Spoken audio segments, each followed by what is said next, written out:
Ils ne devraient pas permettre à une autre personne de leur dicter à quoi l'Afrique devrait ressembler, ou de décider de ce dont nous avons besoin en Afrique, car nous savons ce dont nous avons besoin en Afrique.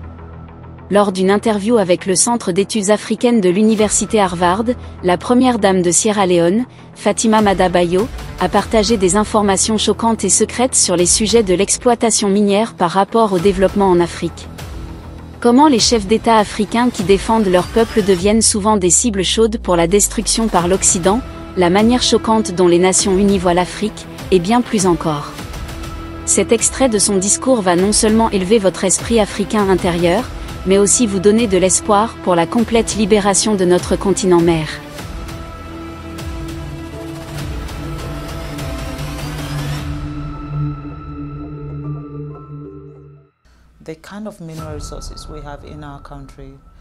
Le genre de ressources minérales que nous avons dans notre pays est suffisant pour subvenir aux besoins de tout le monde dans ce pays.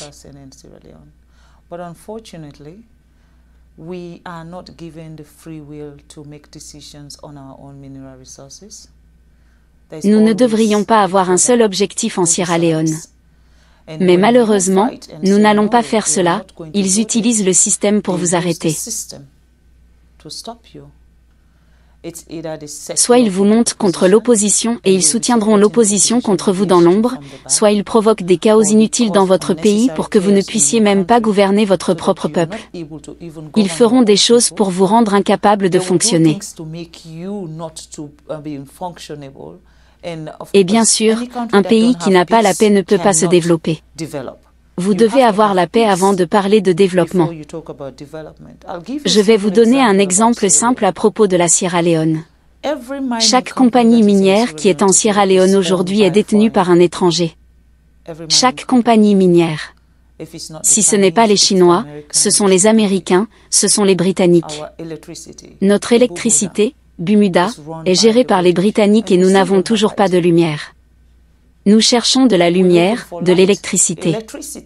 Si vous n'avez pas d'électricité, comment pouvez-vous parler d'éducation? Comment pouvez-vous parler d'établissement de santé? Comment pouvez-vous parler d'améliorer l'infrastructure de votre pays? Nous n'avons pas d'électricité. Avons-nous même de l'eau potable correcte? De l'eau courante, pour que nos enfants ne tombent pas malades? Nous n'avons pas ces installations. Pourquoi? Avec toutes les ressources minérales que nous avons, il y a un plafond que vous mettez. Avant que mon mari ne devienne président de la Sierra Leone bénéficiait, il disait, quel est le mot? 0,0001%. Qu'est-ce que c'est que ça? Fondamentalement, une compagnie peut prendre autant que 100 millions de dollars hors du pays en termes de minéraux, et ensuite ils peuvent simplement donner au pays 10 000 dollars. Maintenant, que fera 10 000 dollars pour notre système de santé? Que fera 10 000 dollars pour notre système éducatif? Vous ne pouvez pas venir dans notre pays et prendre tout ce qui nous permettrait de nous développer et ensuite nous traiter comme des gens inférieurs, comme si nous ne savions pas ce que nous faisions. Je pense que c'est faux. Et ce sont ces choses que je crois qui empêchent l'Afrique de progresser. Nous n'avons pas voix au chapitre. Le sens que nous avons de célébrer l'indépendance, je ne sais pas pourquoi nous célébrons l'indépendance parce que nous ne sommes pas libres. C'est mon point de vue. Je ne parle pas non plus au nom du gouvernement de la Sierra Leone, ni au nom de son Excellence le Président. Je parle en tant que Fatima, en tant que citoyenne d'un pays qui croit que les choses doivent changer.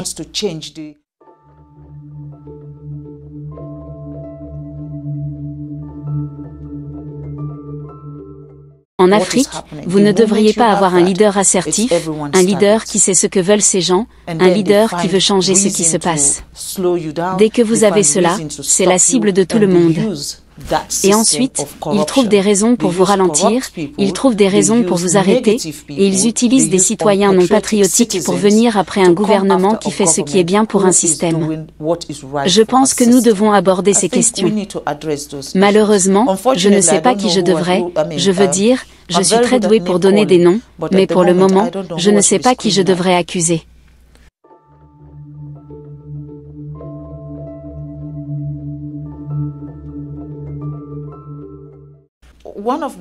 L'un des problèmes les plus sérieux que j'ai avec les Nations Unies est le fait que l'Afrique ne fait pas partie du Conseil de sécurité.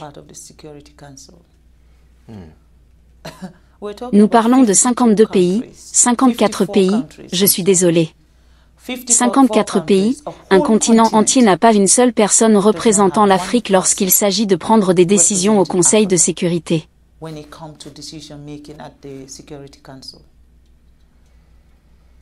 Et j'ai également observé qu'aucun pays africain n'a son propre directeur exécutif à la Banque mondiale non plus. Non, malheureusement. Nous ne savons pas gérer l'argent. Je pense que je vais devoir être en désaccord avec vous. Et que voulez-vous que je dise? Parce que si c'est la perception, depuis le début, chaque fois qu'un Africain se présente pour quelque chose dont il doit être décisionnaire pour le monde, pas seulement pour l'Afrique, ce n'est tout simplement pas possible. Je comprends. Alors que puis-je dire? Il doit y avoir une prescription quelque part qui dit « Afrique, vous n'êtes pas assez bon ». Eh bien, cela pourrait être révolutionnaire, mais je vais le dire ici. Les Africains devraient être aux commandes de l'Afrique.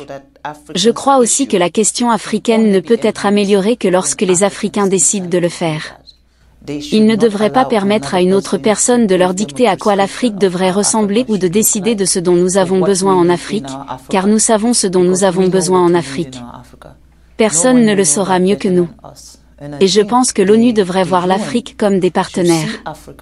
Et les Nations Unies, certainement, vous ne pouvez pas avoir 7 pays qui mettent leur veto sur tout. En ce qui concerne la question africaine, ce sont ces 7 pays qui sont les pays qui exploitent réellement l'Afrique.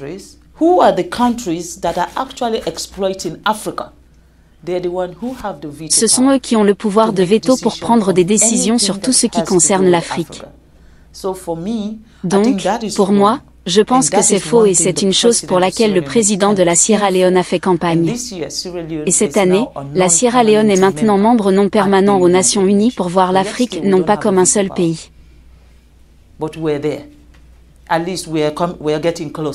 And in these 2 years, our mission is to get the United Nations to see Africa not as one country. Parce que c'est l'erreur qu'ils font. Quand vous dites que je viens d'Afrique, ils disent « Oh, vous venez du Nigeria ». Je dis « Non, le Nigeria est un pays en Afrique. Vous savez, nous avons 54 pays en Afrique. Donc, voyez-nous comme un continent qui offre également au monde ce que l'Europe n'a pas. Ce que l'Afrique donne au monde, l'Europe ne l'a pas, l'Amérique ne l'a pas, l'Asie ne l'a pas. Parce que nous n'exploitons pas en Chine, nous ne faisons pas d'extraction minière en Amérique ou en Europe, mais ils le font dans toutes les parties de l'Afrique. Pas seulement en Sierra Leone, allez en République démocratique du Congo, allez en Angola, allez partout où il y a des ressources minérales. Ce sont l'Occident et les Chinois qui sont là. Quand vous venez en Afrique, demandez-moi ce que je veux.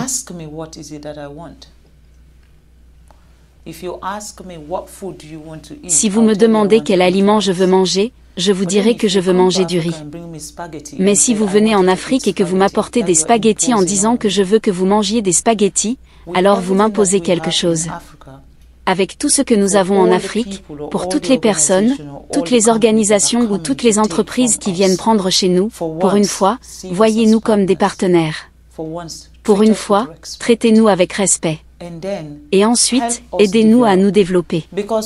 Parce que lorsque nous sommes développés, cela ne signifie pas que vous ne ferez pas votre extraction minière.